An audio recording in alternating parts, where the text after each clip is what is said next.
नमस्कार मित्रांनो, मी अनिकेत तुमचं स्वागत करतो मराठी यूट्यूब चॅनल रोमविल्सवरती. तर टायटलवरून तुम्हाला कळलं असेल की मी आज ग्लॅमर X125 रिव्ह्यू करणार आहे. तर त्याची एक थोडीशी झलक बघा.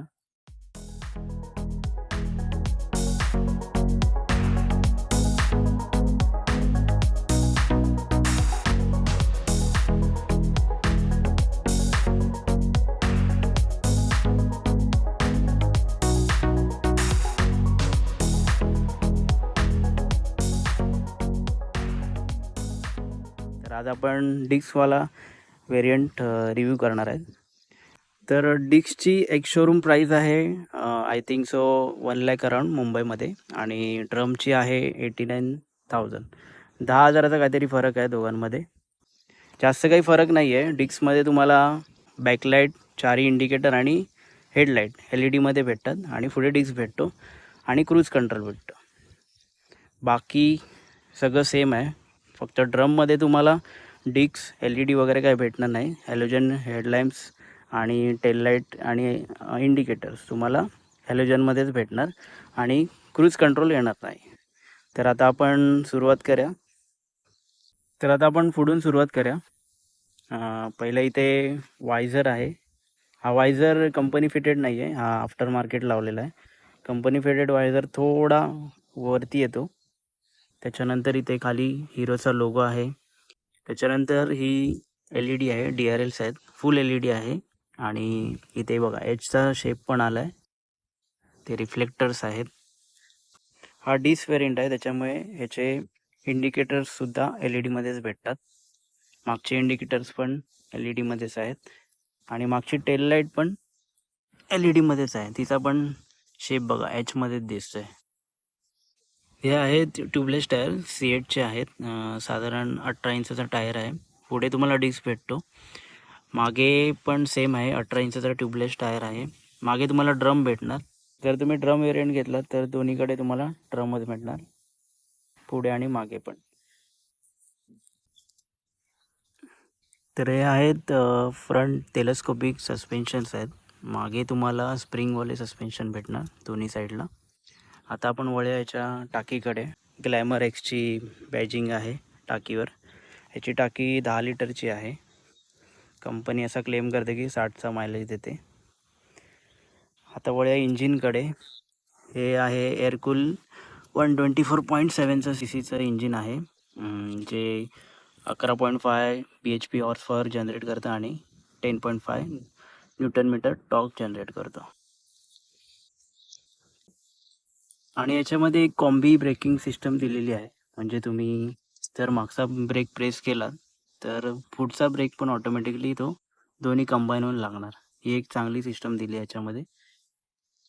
बाकी याच्यात राईड बाय वायरचा सिस्टम येतं, आणि किक स्टार्ट पण आहे. 125 सेगमेंटमधली पहिली अशी बाईक आहे, तिला क्रूज कंट्रोल दिला आहे आणि ride by wire with kick दिलेली आहे.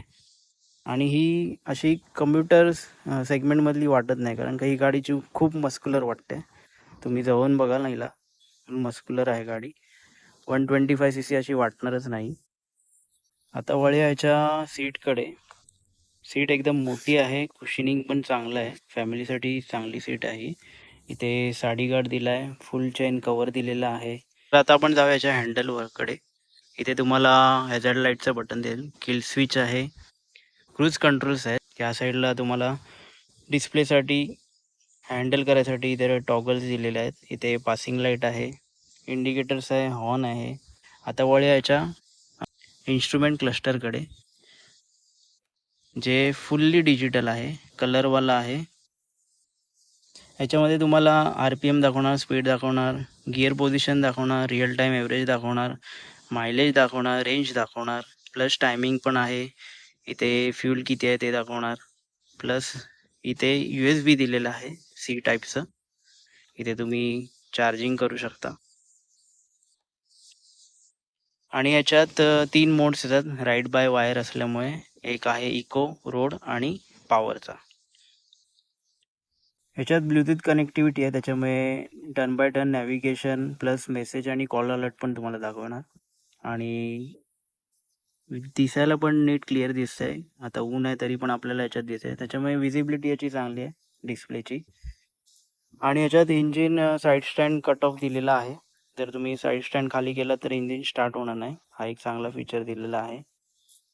तर आता आपण याची एक टेस्ट ड्राईव्ह घेऊन बघूया कशी चालते ही. 3 रायडिंग मोड्स येतात. एक इको, सेकंड आहे रोड, थर्ड आहे पॉवर. तर आता आपण तिन्ही मोड बघूया फर्स्ट गिअरवर टाकून की कसा पिकअप घेत आहे. टाकले मी इकोवर. आता बघूया फर्स्ट गिअरवर कसा पिकअप घेते.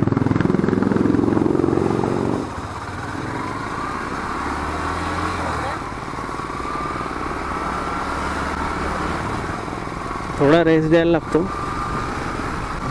आता आपण याचा सेकंड मोड चेक करूया जो आहे रोड मोड.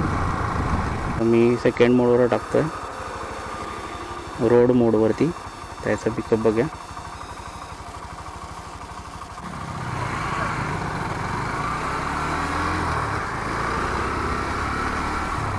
स्लाइडली बेटर आहे इको मोडपेक्षा, तो असणारच.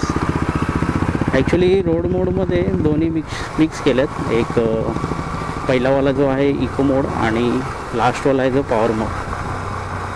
म्हणजे दोघांचं कॉम्बिनेशन दिलं आहे या मोडला, रोड मोडला. लास्टवाला मोड बघायचा पॉवर मोड.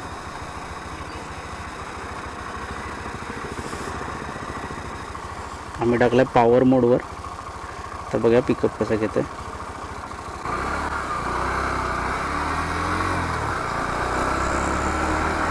सुपर फुल पॉवरमध्ये.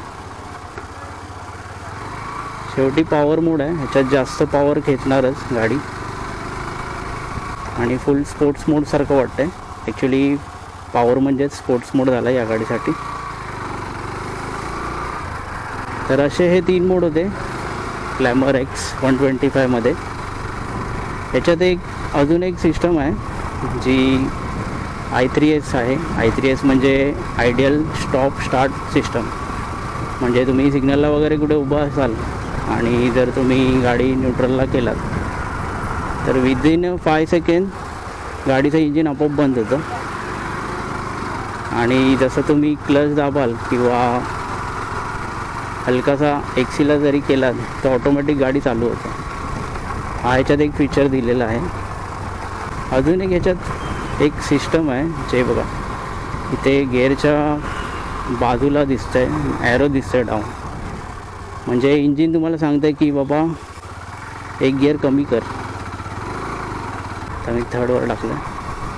बघा गाडी स्मूथ झाली. चांगली टेक्नॉलॉजी दिली आहे. गाडी एकदम स्मूथ चालते. फक्त याच्यात एकच कमी आहे ती म्हणजे ABSची. ABS दिला असतं तर ऑल इन वन गाडी झाली असती. पण याच्यात कॉम्बी ब्रेक सिस्टम दिलं आहे. म्हणजे तुम्ही मागचा ब्रेक दाबलात तर दोन्ही कंबाईन होऊन लागतात. आणि ह्याच्यात राईड बाय वायर दिलेला आहे विथ किकस्टार्ट. ही 125cc सेगमेंटमधली पहिली अशी बाईक आहे तिला ride by wire with kick दिलं आहे, किकस्टार्ट. ह्याच्यात अजून एक सिस्टम दिली आहे. तर तुम्ही पटकन असा दोन्ही ब्रेक एकसाथ दाबलेत इमर्जन्सी ब्रेक तर ह्याची 4ही इंडिकेटर्स ॲटोमॅटिक चालू होतात. म्हणजे आजूबाजूच्या गाड्यांना लगेच इंडिकेट होणार की काहीतरी इश्यू झाला आहे. ही पण एक चांगली टेक्निक दिली आहे हिरोने ग्लॅमर एक्स 125मध्ये. तर मित्रांनो अशी होती ही हिरोची ग्लॅमर एक्स 125. जर व्हिडिओ आवडला असेल तर नक्की लाईक करा, शेअर करा आणि सबस्क्राईब करायला विसरू नका. तोपर्यंत जय हिंद, जय Maharashtra. Stay calm, stay safe and enjoy the ride.